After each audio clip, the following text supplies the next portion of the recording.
all of this. Joining us now from Washington, the deputy whip of the Republican newly re-elected Congressman Tom Cole of Oklahoma. So, Tom, we'll ask you the same question. Congressman, we'll ask you the same question we're asking everybody else. What are you looking for right now in the Trump transition? A lot of people very concerned, have been concerned in the past, but there seems at least to be on this set and in some parts of Washington a growing sense of hope that with Reince Priebus and others around him, this may actually be more of a mainstream transition that we're looking at.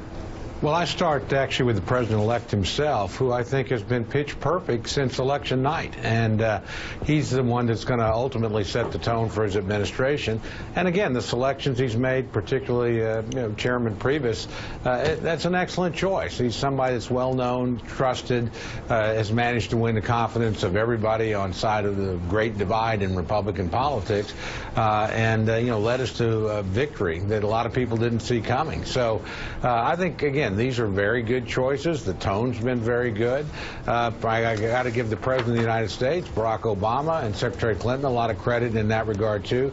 I wish everybody in the street or everybody on my side in these arguments would just take a cue from their leaders who have acted responsibly and in the best traditions of the country. Yeah, they seem to be moving on.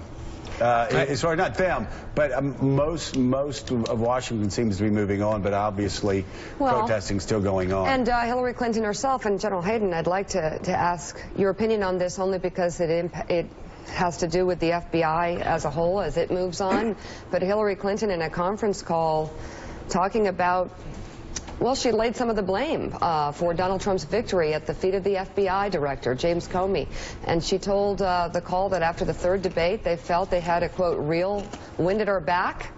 There are lots of reasons why this is not successful, she said Saturday, according to the Washington Post. But our analysis is that Director Comey's letter raising doubts that were groundless, baseless, proven to be stopped our momentum. And she went on to say the follow-up letter only emboldened Trump supporters. What do you think of that at this point? Well, it may or may not be true. Frankly, I suspect there are real elements of truth in that, Mika, but frankly, that's not what the Democrat Party needs in order to move forward, to scapegoat a defeat on that. It allows it to avoid some real important issues that Howard Dean suggested that they have to take on. And can I offer one additional thought, too? One thing that the president-elect might do is to focus on business and suggest to some members of the Republican Party on the Hill that consuming energy with endless hearings about Secretary Clinton and other activity just isn't going to be a plus. He could really clear the deck for moving forward and putting us a bit back together again. Tom Cole, do you agree with that moving forward and not being wrapped up in investigations for the next 2 years about Hillary Clinton probably is not only the best interest of the country, but also in the best interest of our party? Oh, I think absolutely so. Look, I don't think we should for a minute let the fact that we won cover up the fact that we still got some real challenges. Look, if this election had been amongst millennials and minorities, we would not have won. We'd have lost decisively. So we have an opportunity to move forward here, to reach into communities that we haven't done very well in. Trump himself actually did some of that during the course of the campaign. But I think looking at the past is a big mistake, and trying to settle scores is always a waste of time in politics. So again, we need to look at what the president-elect's program is and start moving that through Congress, and that's the way I think we can make strides. If we're persecuting people that lost the last election, we're making the mistake of a lifetime. Terrible mistake. Ron Fournier, what did you think of Hillary Clinton on Saturday while there were riots in the street blaming James Comey for her loss? Well, yeah, I appreciate what she must be going through, having lost that race, but obviously she lost it, not James Comey.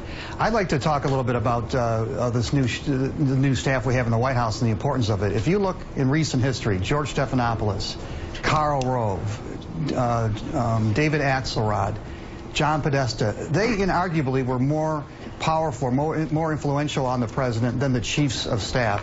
So this appointment of Steve Bannon is something we have to take a hard look at. This is a guy who, I can't remember a time where we had a man who was this far outside the mainstream, this close to the White House. His news organization, among many things, was home to anti-Semitic, racial, racially charged, racist type of content, and the White House can't be home to that. So that's something Donald Trump is going to have to deal with. He's going to have somebody very close to him who could push him in a very negative way. I agree with you so far.